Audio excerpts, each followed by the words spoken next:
Snow fell thick and fast over Canton, Massachusetts, on a night bridging January 28th and 29th, 2022.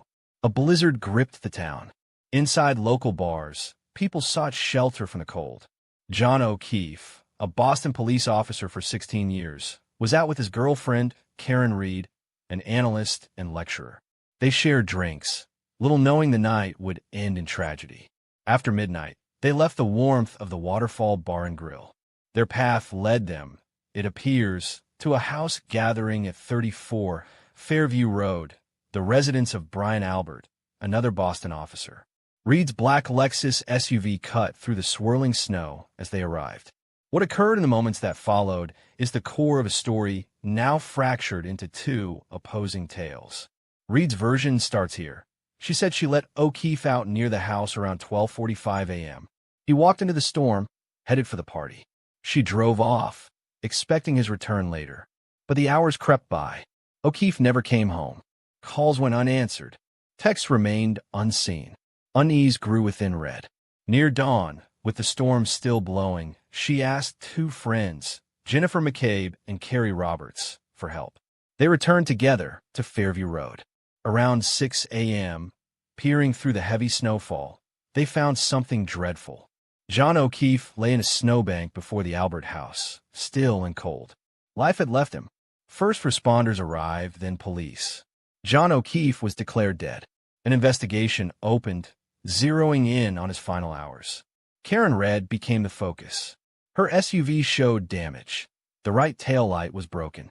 Near O'Keefe's body, investigators found pieces of red plastic. The state police took charge, piecing together their account. Their story suggests Reed and O'Keefe argued, perhaps bitterly. Outside the Albert home, fueled by anger and maybe drink, Reed allegedly reversed her SUV into O'Keefe, hitting him with lethal force. They believe she then departed, abandoning him to the freezing storm. To support this narrative, they point to the taillight fragments fitting her vehicle. They report O'Keefe's hair and genetic traces found on the SUV's bumper.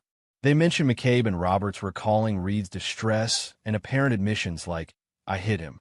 An angry voicemail Reed left O'Keefe earlier adds context to their claim of conflict. An autopsy listed O'Keefe's cause of death as severe impact injuries and exposure to the cold.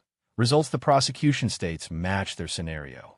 Yet a different story emerged, put forth by Reed's defense team. It paints a darker, more layered picture, centered not on a roadside, but inside 34 Fairview Road. The defense insists O'Keefe did enter the Albert house that night. They suggest a violent clash happened within those walls, maybe involving party guests. They highlight specific marks on O'Keefe, deep cuts on his arm, suggesting something beyond a simple car strike, maybe a physical fight, maybe even interaction with the Albert's dog. In this version, O'Keefe was hurt inside, then carried out and left in the snow. The defense claims a cover-up started swiftly, an effort by those truly responsible to redirect blame. They allege people linked by family and work, including law enforcement figures, conspired to frame Karen Reed, planting the taillight pieces and steering the investigation away from the house. This counterstory draws strength from several disputed elements. The defense questions a phone search by Jennifer McCabe, reportedly for how long to die in cold, possibly made hours before O'Keefe was found.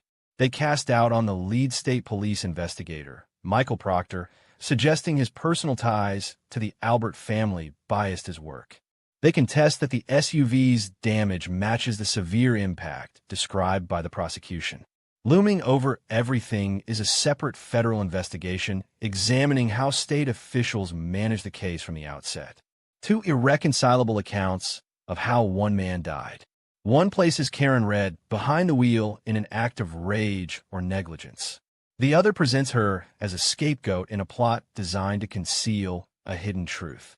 The case has stirred public debate, with supporters actively arguing Reed's innocence, examining documents, and challenging official reports. These competing narratives are now colliding in court. Witnesses speak, proof is presented, lawyers debate. The trial itself has become the arena where one version of that snow-swept January night must prevail over the other. Was John O'Keefe killed by his girlfriend's vehicle in the storm? Or did something much different occur inside the house on Fairview Road, leading to a calculated deception? The quest for that answer unfolds daily, watched closely by many. The Karen Red case forces a hard look at how we find truth when stories collide. A Boston police officer, John O'Keefe, died tragically. His death is a deep loss, but how he died is now the center of two completely opposite accounts. This disagreement makes the case stand out. Looking at the situation fairly means seeing the points each side makes, without choosing one side over the other right now. The prosecution offers what looks like a straight line of events. They present physical proof, like pieces of a broken taillight found near O'Keefe, said to match Reed's car. They mention genetic material linking O'Keefe to the vehicle. They bring forward witnesses who reported hearing Red say things that sounded like guilt right after O'Keefe was found. This story suggests a fight between two people ended terribly, with a car used recklessly or intentionally, followed by abandonment. Proof like this often builds a strong case. At the same time, the defense tells a story of a setup and bad police work. This story cannot just be ignored. They question O'Keefe's injuries, saying they point to more than a car accident alone, perhaps a fight inside the house. They dispute the time a key witness supposedly made an internet search about dying in the cold.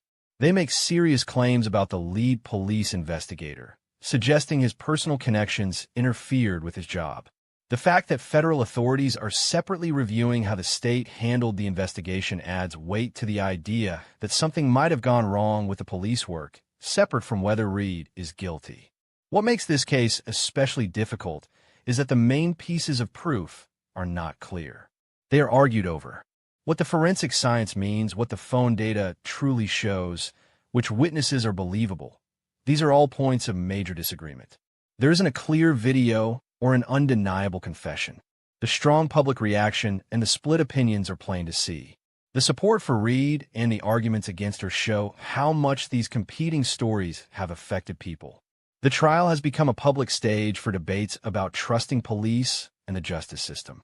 So, a fair view of the Karen Red case right now isn't about picking a winner. It's about recognizing that this is a very tangled situation with two stories that cannot both be true. Key proof that is heavily debated. Serious questions about the investigation itself. Deep splits in public opinion. The jury has the tough job of sorting through all this contested information. They must judge the believability of witnesses under great scrutiny. Their decision must rest only on the proof shown in court, measured against the need for proof beyond a reasonable doubt.